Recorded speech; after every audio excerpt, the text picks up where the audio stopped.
Ay guys, hindi na natin Guys, pinakita magluluto yung tayo ng pag-uumpisa pancit kung canton. paano magluto. Ito na po ang ano.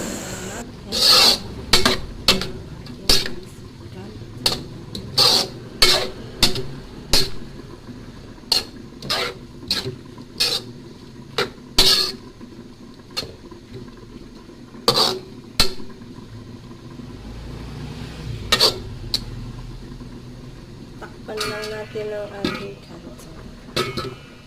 1 minute.